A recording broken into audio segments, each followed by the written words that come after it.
What's up, guys? Welcome back to the channel. Welcome back to Venus and the Void. And in today's video, we are going to be continuing our conversation on the void and what that means for us spiritually, right? Now, we're looking at the void through a couple of different lenses, okay? So, we're talking about personal experience, we're talking about astrology and how that manifests, and we're also breaking this down in terms of psychology and mythology. So, this video is going to be addressing the void from a mythological lens. I've already posted one video. The first video in this series is What is the Void, where we talk about what the void is. We describe what it feels like. We talk about why people tend to resist it, what happens if you resist it, what happens if you accept it and go through it, and the benefits of that void. In the second video that I posted, we discussed how the void, finding the void in your birth chart if you're interested in astrology, particularly. I'm an astrology girly, and I really find value in being able to take things that I learned and apply it to my birth chart. So it's there if you want it. It's not necessary to watch that video before this one, but I definitely recommend starting with defining what the void is. So definitely watch that first video that I posted. And if you happen to be an astrology girly like me, check out the second video too. So in today's video, we are going to be putting on our mythological lens. We're going to be looking at the story of Inanna. Now, Inanna is also known as Ishtar. There are different translations of her name, but it's the same goddess, just manifested with two different names. And she is first found in ancient Sumer, so ancient Mesopotamia, which is present day, I think it's modern day Iraq, if I'm not mistaken. And there's a story called the Epic of Gilgamesh where we kind of meet Inanna, or we meet Ishtar. I call her Inanna, but if you call her Ishtar, that's fine. I'm going to be referring to her as Inanna throughout the video. She's the first love goddess that we have here on record in the world. She predates Aphrodite. She predates Shakti, Isis. She predates all of these goddesses that we associate with love. She's really the original Venus. In fact, Venus came after her. So she really represents the archetype that I want to embody this channel after. I think she's probably one of the greatest manifestations of this Venusian energy, as she is the original. And what's really fascinating about Inanna to me is not just her power with love and beauty, but also her descent into the underworld and the fact that she chose it and she chose to face the void. So let me introduce you to Inanna. She was the queen of heaven and earth. And like I mentioned, she was the love goddess. She's the first embodiment of a love goddess that we have on record. So she was in charge of love, war, power, beauty as well. So very interesting that she rules both love and war. We're going to come back and talk. That's another video we're going to do about that juxtaposition of love, beauty, and war. But she was always well cloaked. She always wore a crown. She wore a robe. She wore in all her beautiful goddess, her goddess ways. She was always well dressed. She had the most beautiful jewelry, breastplates, armbands, and she carried a royal scepter with her. Now, she was the queen, like I said, of the heavenly realm as well as the earth realm, and she had a sister who was her counterpart named Erishkigal, was the queen of the underworld. So Inanna was the queen of the heavens and the earth, and Erishkigal was the queen of the underworld. So she ruled all things beneath the surface, the dark void, right?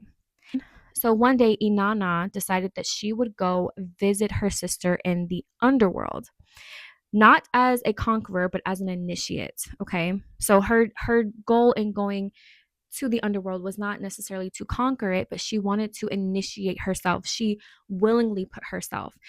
She wanted to know the underworld. She wanted to familiarize herself with the void. She saw the underworld as an opportunity for growth and transformation, which is ultimately what led to her transformation, her demise, and everything. So to enter the underworld in this folklore, you had to pass through 7 gates.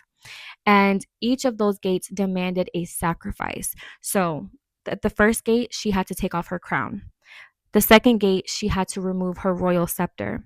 The third, her necklace. The fourth, her breastplate. The fifth, her rings. The sixth, her robe. And the seventh, she had to remove her veil. And I think there's something very spiritual about having to remove the veil last.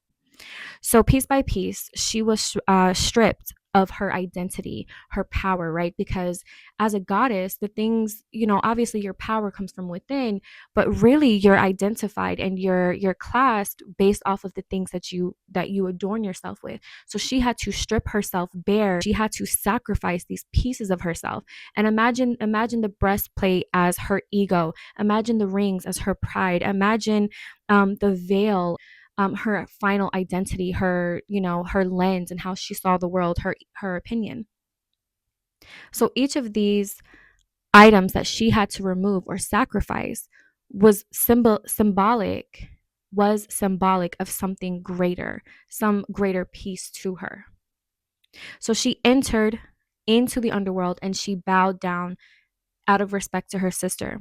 Her sister, Ereshkigal, saw her and became angry. She became threatened by her. And so she killed her. She killed her in a rage. And she stuck her sister hanging from a hook. Viewer discretion advised. I should have started with that. But she killed her sister and had her hanging on a hook for 3 days and 3 nights. There's something divine about the number 3. There's something divine about the number 7.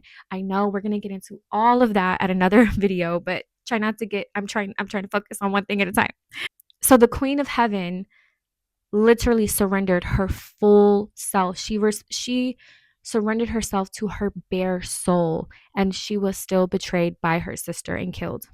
Luckily, Inanna, and all of her divine feminine power, was very wise. She knew that she was at risk of her sister killing her by going into the underworld. And so she had one of her servants, Ninshubur, make a deal that if she did not return within 3 days, to go send for her and basically go to the gods and plead for her life. And so that's exactly what he did. And they agreed, they made a deal with Ereshkigal that they would be able to take her body off the hook and return her to her rightful burial zone. These shadow figures were able to revive her ultimately in her dominion. And but this time, when she had returned to her dominion and she was revived, she had so much more wisdom because she had quite literally survived the underworld, which is a world that she was not meant to survive. It was meant to break her. In the same way that a lot of us, we go through these things in our life that are meant to break us. There are things right now that I know you're watching this video. There are things that you weren't meant to overcome. There's things that you were not meant to come out of, but you did. Someone had a plan for you not to succeed and you did it anyway. That is how we can relate to Inanna. So when she did return home to the heaven, to the earthly realm, she came back adorned with so much wisdom. So yes, she had to sacrifice pieces of herself in order to get to the descent of the underworld, or the void is what we're calling it. But when she returned, she had so much more wisdom. I know that you watching this video, there was some descent that you had in your life that you were not meant to come back from, and you still did. For whatever reason, whatever, like someone had plans for you to not make it through whatever you went through, and you made it anyway.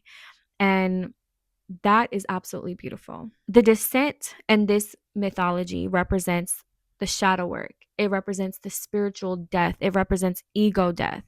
It represents stripping away your identity in order to gain something new. So stripping away your opinions on your political views, your opinions on your philosophies, your theologies, your opinions on people and connections, and just accepting things for what they are and opening your mind. That's what this is about. She had to literally remove everything that she's ever known, everything that she felt like made her entire identity as a goddess. By the time she descended into the lowest realm of the underworld, and like literally she was a goddess, and she still arrived naked and humbled, and she bowed down at her sister's feet. The voice is not a place that we can stay the same. You cannot go there and remain the same. When you actually go through the void and you actually experience this descent into the underworld, this metaphorical underworld, you're not going to be the same. The whole point is for you to not be the same. The point is for you to go down there and do some transformative healing. So that looks like shadow work. That looks like again, your awakening. It looks like therapy in some cases. It looks like apologies. It looks like forgiveness. It can look like so many different things. And the same way that Inanna returned with wisdom that she would have not otherwise gained unless she had gone to the underworld, there are some things that you have to go through, you have to grow through in order to become the wiser, more intelligent, more intuitive version of yourself, the more divine version of yourself. I really love the story of Inanna. I think it's absolutely beautiful. It's absolutely beautiful the way that we uncovered the story and we found it in an old hidden library that was never meant to be, never meant to be explored. And we found this story written in cuneiform, I believe. So cuneiform is the oldest written language that we have access to. So there's cuneiform, there's Akkadian, Aramaic, Greek, and then everything else was kind of translated from there, including the Bible. This story predates the Bible by well over 500 years. And I think it's absolutely beautiful because we do see some very similar themes in the Epic of Gilgamesh and in the stories of Inanna and Ishtar and Erishkigal. I think that she is a great embodiment of the divine feminine energy because she represents not just love, not just beauty, and not just rage and reactiveness, but she also represents rebirth, transformation, and a sacred ego death. And I think that that is such an important part of connecting with divine feminine energy. So with that, I leave you to kind of reminisce on the story of Inanna and Erishkigal. And I challenge you to look at in your life, where have you faced an ego death? Where have you faced your spiritual death? Where have you gone and journeyed into the underworld? And did you come back with wisdom? Do you think that you would be the version of yourself, the divine, intelligent, beautiful version of yourself, if you did not go through all of that hell, all of the stuff that you had to deal with? Really think about that. And think about it the next time you're in a place like that. If you find value in this video, please like it because it does help me to kind of know what it is that my audience wants to see. Definitely comment below and definitely don't forget to subscribe because all of that is going to help me out in the future. And I look forward to seeing you in the next mythology video.